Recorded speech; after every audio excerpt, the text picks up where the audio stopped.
Imagine this, the battle is over, the axes have stopped swinging, the shield wall lies shattered, hundreds of men lie dead on the frozen ground, their pain is finished. But for the women left behind, their wives, their daughters, the young girls hiding in the longhouses, the nuns clutching crucifixes in the chapels, the widows still warm from their husbands' arms, their nightmare is only just beginning, because the Vikings are not here for silver alone. They are here for bodies, for flesh, for futures they can steal and sell and break you. Think you know Viking cruelty? You've watched the shows, the bearded warriors roaring as they charge the burning monasteries, the blood eagle, the berserkers. But those are just the opening act, the sagas, the chronicles, the terrified monks writing by candlelight in hidden scriptoria. They all fall silent or speak in whispers when it comes to what happened next. Because what the Vikings did to captured women made death look like a gift from the gods. We think of Vikings as raiders and warriors, but the real terror began when the fighting stopped, when the clash of steel ended, and the screaming started not from men, but from women dragged out by their hair into the cold northern night. The monastery of Clonmacnoise falls to Thorgil Sprachelig and his fleet. In 834, 43 monks hacked down defending the high altar. The Irish annals describe the slaughter in detail. Then the pen stops, the page goes blank about the women, but the earth remembers excavations at Viking Dublin, the beating heart of the Viking slave trade. Uncovered iron shackles, perfectly fitted for slender female wrists, ankle rings small enough for children, massive timber warehouses with stone foundations and drainage channels carved into the floors, not for rain, for blood, for urine, for the slow drip of human despair. Dublin was not just a port, was the largest human marketplace in Western Europe. For 200 years, ships arrived every week loaded with crying cargo, sorted by age, beauty, fertility. The young and beautiful sent east along the Volga and Dnieper rivers to the caliph's harems in Baghdad and Samarkand, where pale red-haired Celtic girls sold as exotic treasures. The older, the damaged, the mothers with clinging toddlers shipped to Norse farms in Iceland and Orkney to breed the next generation of thralls. The price lists survived 20 to 30 pieces of silver for a healthy young woman, 15 for a mother, 10 or less for one already broken during the raid. Runic scratches on bone and stone, Arabic merchants writing in disbelief, Irish monks cursing under their breath.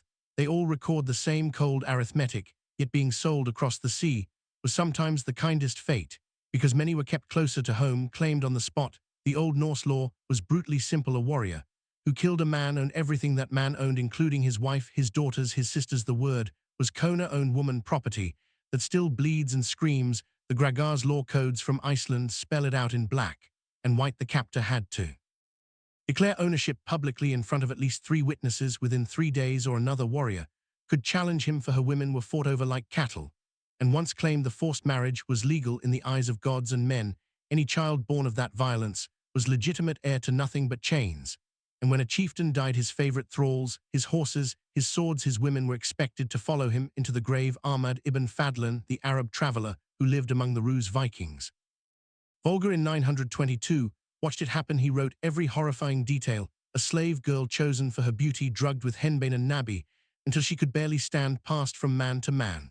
6 warriors raped her in turn, while the drums beat, and the old woman they called the Angel of Death held her down, then a rope around her neck pulled from both ends, while the final man drove a dagger into her heart again and again until the twitching stopped. Archaeology proves this was not one mad funeral. Boat Grav from Burka to Osberg to Balladul show female skeletons 20, 30, 40 years old with rope marks burned into their necks, henbane and hemp residue in their teeth, broken hide, bones. They were sent to the next world, hallucinating, compliant, perhaps to spare them the full terror, or perhaps to make the horror deeper, more intimate, because even in death they had no choice. And the children, if a thrall woman gave birth, the child was born into slavery, and if the child was weak, female, or simply one too many, the rubbish pits at Repton, at Torksey, at Dublin are full of tiny smashed skulls. Not stillbirths, not accidents, deliberate infanticide, because a slave child that could not work was a mouth that cost money. The great heathen army that wintered in England left behind mass grave at Repton 300 skeletons, mostly fighting men. But the women buried there were not local Anglo-Saxons. Isotope analysis proves they were brought from Ireland, Scotland, Wales, carried in chains. Cross the Irish, see the rest. The thousands who did not end up in those graves simply vanished, shipped east or north, or kept in the longhouses to be used up and replaced.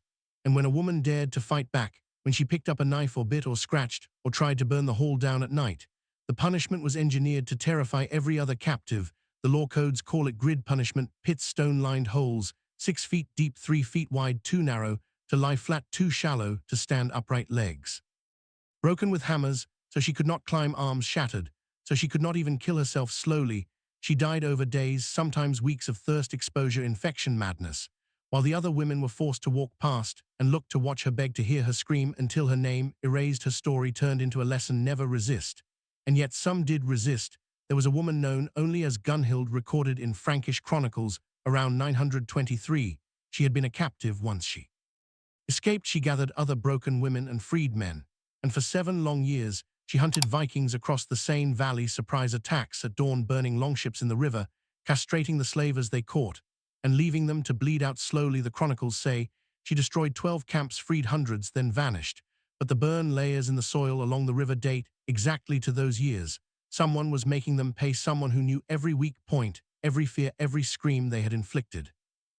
When the Viking Age finally began to crumble, when Eric Bloodaxe fell at Stainmore in 954, when Harold Hardrada died on Stamford Bridge in 1066, when the longships stopped coming, the men in the collapsing Norse strongholds knew exactly what awaited their own wives and daughters if they were captured, because they had been the ones doing the capturing for 2.5 centuries, so they did the merciful thing: mass grave at Repton, at York, at Dublin, hold not enemy women, but Norse women t. Inagers, girls strangled, poisoned throats, cut by the men who once claimed to protect them, fathers killing daughters, husbands killing wives, all to spare them the fate worse than death. The sagas never speak of it, the skalds never sang it, but the bones remember, and the DNA remembers even more clearly today. In Iceland, 60 to 80% of all female ancestral lines come from Ireland and Scotland. In Norway, almost half the maternal DNA is from the British Isles in Orkney and Shetland. Figure is even higher. These were not love stories. These were not Viking men gently wooing Celtic brides. These were generations of women, dragged screaming onto ships, raped repeatedly, until pregnant, forced to bear children who would never know freedom, children raised to call their mother thrall and their father master. But those bloodlines endured, those silenced women outlasted the empire of axes and chains. Millions of us alive today carry their mitochondrial fire in our veins, their refusal to vanish completely. And sometimes, when archaeologists dig deeper, they find things that should not exist. A building in the center of Viking York, Jorvik, 876 to 916, 64 individual cells, chains bolted into stone walls, hundreds of female skeletons cycled through over 40 years, all showing multiple healed pelvic fractures, repeated pregnancies, all discarded when their bodies finally broke the church baptismal rolls from the same period record. 732 children born in that place, only 12 survived past age 5, the rest sold or quietly disappeared. The church took the profit and built bigger cathedrals on the tiers, and the worst discovery of all came at Repton in 2023. Deeper soil cores revealed the charnel pit was not one event, but many layers over 50 years, repeated systematic killings of Norse women and children, poisoned with mercury to drive them mad first, so their testimony would never be believed. Mothers buried embracing infants, families executed together, so no witness, no story, no revenge would ever rise again. And among those hundreds of skulls, one single fragment bears 3 runes scratched after death by the killer's own hand: betray us for better this way, a father's justification, a husband's apology, a murderer's prayer carved into his own daughter's bone, because even he needed to believe he was mercy, was love, was the only way. And that is the true face of the Viking Age, not the glory, not the exploration, not the sagas of Odin and Valhalla, but this endless machinery of capture, rape, breeding, disposal, profit, and silence, wrapped in law, sanctified by custom, hidden in plain sight for centuries, until the earth itself finally vomited up the truth.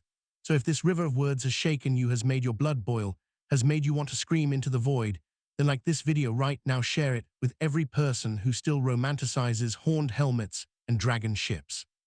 Subscribe and turn on the bell, because every new warrior in the comments, every new name, every new city typed below is another voice saying we will not forget them, we will not let them stay buried, we will drag every chain, every skull, every drop of blood into the light, and we will remember their names, even when history tried to erase them. Never forget the women of Clonmacnoise, never forget the girls of Dublin, never forget Gunhild and her fire, never forget the mothers who carried us here through hell itself. Stay angry, stay loud, stay unbreakable skull.